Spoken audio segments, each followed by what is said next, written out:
Assalamualaikum warahmatullahi wabarakatuh. Selamat pagi. Selamat datang saya ucapkan kepada peserta didik TKP Gelombang 1 tahun 2019 dari Polri ya. Semangat ya Bapak Ibu. Ya, saya harapkan Bapak Ibu selama melaksanakan pendidikan di Pusdikmin ini ya, selalu semangat, sehat, ceria ya. Jadi sudah berapa lama Bapak Ibu di sini? Hampir 1 minggu ya. Saya harapkan semangat Bapak Ibu tetap dijaga ya sampai pelaksanaan pendidikan nanti ya, semoga lancar ya, tidak ada halangan atau kendala. Baik Bapak Ibu, pagi ini saya akan memberikan materi terkait etika dan integritas ya, namun sebelum itu saya ingin memperkenalkan diri terlebih dahulu ya Bapak Ibu. Nama saya Megawati, pangkat AKP. Saya lulusan Akademi Kepolisian tahun 2010. Penempatan pertama saya di Polda Banten, kemudian pindah ke Polda Jabar sekitar tahun 2013. Memang background saya lebih banyak di operasional, yaitu reserse dan kriminal. Nah, baru setelah saya melanjutkan pendidikan PPTK tahun 2017, saya ditempatkan di Pusdikmin dan sekarang menjabat sebagai Kasubag Minsis. Pasti sangat berbeda ya, bagaimana di wilayah, di bagian operasional, dan sekarang saya di lembaga pendidikan. Dua-duanya memiliki tantangan yang sangat berbeda ya, tetapi saya lalui dengan semangat. Baik Bapak Ibu, sebelum kita memasuki ke dalam materi etika dan integritas, saya ingin memberikan beberapa foto atau tayangan ya, terkait pelayanan publik yang terjadi di Indonesia seperti apa. Dan saya ingin Bapak Ibu memberikan tanggapan pada setiap foto ini ya. Coba apa yang Bapak Ibu lihat terkait pelayanan dalam foto tersebut? Kira-kira di mana ini? Ya, di puskesmas ya. Masih kita temui Bapak Ibu bahwa pelayanan di puskesmas jam 10 itu belum dilakukan pelayanan. Ya, masyarakat menunggu datangnya dokter ya. Apakah Bapak Ibu pernah mengalami hal yang demikian? Masih terjadi ya di beberapa wilayah. Kemudian gambar kedua, apa yang Bapak Ibu lihat? Di sini ada masyarakat yang ingin dilayani. Namun bagaimana? ASN yang ada di sini terlihat sangat acuh dan sibuk dengan kegiatannya masing-masing. Ya. Sangat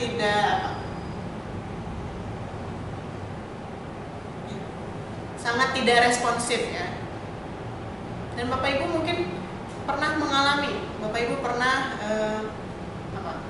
ingin membuat administrasi seperti pembuatan SIM, pembuatan KTP dan sebagainya. Bapak Ibu pernah melihat petugas yang tidak responsif ya, tidak langsung mendatangi kita menanyakan apa yang dibutuhkan atau apa yang perlu kami bantu ya. Kebanyakan dari kita mungkin ya sebagai ASN, sebagai pelayan masyarakat itu sangat acuh, tidak responsif. Nah ini kira-kira di mana ditempatkan? Di sini diibaratkan saking lamanya menunggu pelayanan sampai-sampai masyarakatnya sudah menjadi tengkorak. Ya. Menandakan bahwa memang pelayanan kita sangat-sangat lambat, ya. Tidak efisien. Kita tidak mengetahui atau tidak ada jaminan bahwa kapan pelayanan atau kapan pembuatan SIM misalnya selesai jam sekian, tidak ada kepastian. Ya, masyarakat menunggu sampai sore, ya. Jadi tidak mengetahui kapan akan selesainya pelayanan seperti itu. Ini adalah masalah klasik yang kita temui dan masih terjadi. Ya. Yang pertama adalah biayanya yang mahal. Biaya mahal itu kira-kira apa? adanya praktik calo, ya, sehingga biaya yang seharusnya dibayarkan oleh masyarakat tidak semahal itu, tapi karena adanya praktek KKN jadi biayanya jadi mahal. Ada harus uang pelicin terlebih dahulu untuk memuluskan, seperti itu. Kemudian prosedurnya sulit dipenuhi, tahapannya berbelit-belit. Ya, kalau Bapak Ibu mengetahui pelayanan SIM itu ada berapa pintu? Ya, mulai dari pendaftaran, kemudian cek kesehatan, ya, cek apa lagi? Ya, itu ada beberapa pintu dan tidak di dalam satu tempat. Itu yang membuat prosesnya berbelit-belit. Kemudian diskriminatif, ya, tidak ada kepastian kualitas, kepastian waktu, ya. Kemudian tidak transparan masalah biaya, masalah waktu, tidak responsif terhadap kebutuhan warga negara yang ditandai dengan praktek KKN. Seperti tadi, kita masih temui beberapa praktek calo, ya, di pembuatan SIM seperti itu. Nah, kemudian apa sih yang diharapkan oleh masyarakat terhadap pelayanan publik? Ya, masyarakat itu mengharapkan pelayanan yang murah, yang transparan, yang bermutu. Ya, itu adalah harapan dari masyarakat. Sebuah pelayanan publik itu harus memenuhi harapan dari masyarakat atau bahkan melampaui dari harapan masyarakat, sehingga terciptanya kepuasan masyarakat. Seperti itu. Kemudian mengapa etika dan integritas diberikan kepada Bapak Ibu? Ya, karena apa? Bapak Ibu merupakan seorang pemimpin di kewilayahan.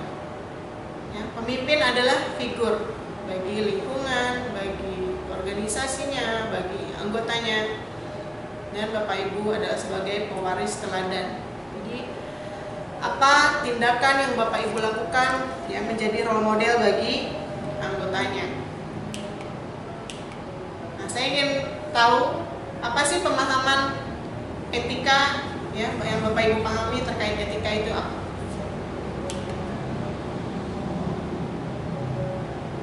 Coba, ada yang tahu?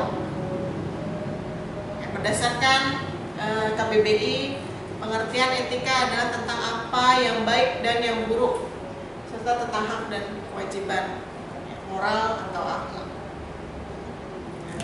Jadi etika itu tidak mengatur bagaimana manusianya, ya, bagaimana keadaan manusianya. Jadi tidak mengatur tidak mempermasalahkan terkait kondisi manusianya, keadaannya. Misalnya apakah dia orang mampu atau orang tidak mampu, apakah dia sebagai pemimpin atau sebagai bawahan. Tetapi etika itu mengatur terkait bagaimana manusia itu harus bertindak. Ya. Tindakan-tindakan ini ditentukan oleh norma yang berlaku, seperti norma hukum, ya, norma kesopanan, norma agama, norma moral, dan sebagainya. Ya. Jadi bagaimana etika publik ini dapat terpenuhi? Yang pertama adalah Bapak Ibu harus memiliki modalitas seperti apa? Netralitas. Ya. Seorang ASN itu harus netral. Kemudian harus memiliki sumpah jabatan yang Bapak Ibu, ya, pada saat pelantikan sebagai ASN, dilantik sebagai ASN, itu menandatangani sumpah dan jabatan. Kemudian adanya akuntabilitas Bapak Ibu sebagai seorang ASN. Kemudian apa? Ya, tujuannya apa? Yaitu layanan publik yang memuaskan, ya, pelayanan yang diharapkan oleh masyarakat. Seperti tadi, pelayanan yang transparan, pelayanan yang murah, dan sebagainya. Itu adalah tujuannya, itu memberikan pelayanan publik yang sesuai dengan harapan masyarakat. Ya. Kemudian bagaimana tindakan kita? Tindakan kita harus memiliki integritas, sehingga itu memunculkan kepercayaan dari masyarakat, timbulnya trust dari masyarakat. Maka etika publik akan terbentuk. Ya, yang pertama memiliki modalitas, kemudian tujuan dan tindakan.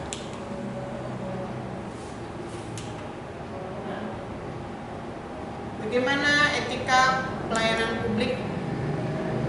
Ya, faktor yang mempengaruhi internalisasi etika publik. Menurut John Husada mencatat beberapa faktor yang mempengaruhi pada tindakan-tindakan tidak etis ya dalam sebuah institusi publik, seperti kebutuhan individu. Ya, misalnya apa? Ya, kebutuhan individu, misalnya ada seorang ASN yang menginginkan atau menggunakan fasilitas negara, ya, memiliki fasilitas negara, itu merupakan ciri atau faktor tindakan tidak etis, yaitu terkait kebutuhan individu. Ingin memperkaya diri misalnya, ya itu contohnya. Kemudian tidak adanya pedoman. Jadi terkait etika tidak adanya pedoman, mungkin di organisasi yang bersangkutan itu tidak diterapkan, ya, atau tidak ada controlling dari pimpinannya, ya. Kemudian perilaku dan kebiasaan individu itu juga mempengaruhi, ya. Kemudian lingkungan yang tidak etis serta perilaku atasan. Jadi, ya, misalnya kita memiliki atasan yang arogan misalnya, atau yang tidak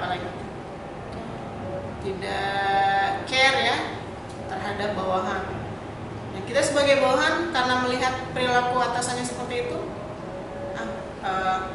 pimpinan saya tahu seperti itu, mengapa saya harus baik? Jadi baik buruknya kita itu ya bukan karena kesadaran diri kita sendiri, ya, namun melihat dari perilaku dari atasannya. Itu salah satu faktor juga yang mempengaruhi internalisasi etika publik. Ya, kemudian bagaimana melatih pembinaan etika publik pada ASN, ya, melalui pelatihan, melalui pemeriksaan, penyelidikan, pengendalian ya di wilayah masing-masing. Nah, kemudian tuntutan moralitas bagi pejabat publik. Ya, seyogianya pejabat publik itu ya memperhatikan apa yang menjadi komitmen dalam etika yang ditetapkan, yaitu Bapak Ibu kan sebagai abdi masyarakat, sebagai perekat pemersatu bangsa, ya, sebagai pengemban netralitas, sebagai penengah konflik dalam masyarakat, sebagai pengemban kesehatan loyalitas selaku pemberi jasa pelayanan publik, ya seperti itu. Nah, hambatannya bagaimana selama ini pelaksanaannya? Ya, masih kentalnya pengaruh feodalisme dan ketidaknetralan.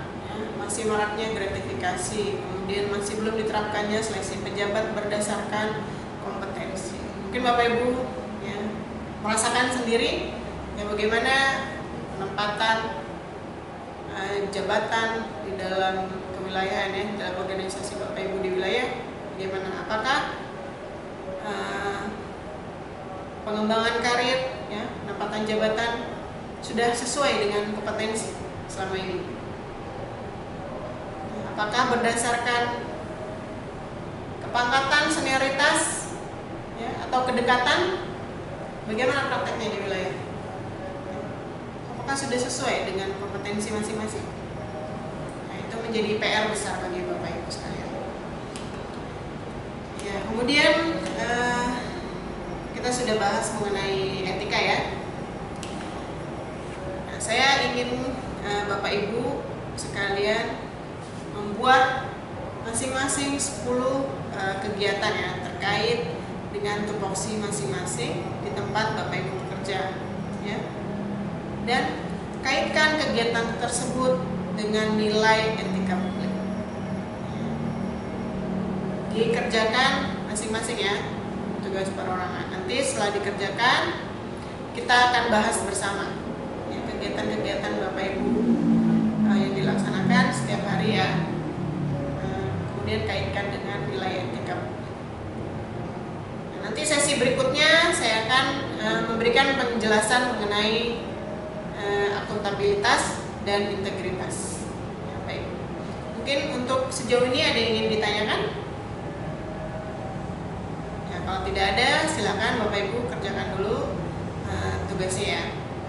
Nanti sekitar 5 atau 10 menit setelah selesai ya, kita akan bahas tugas tersebut dan masuk ke dalam materi berikutnya.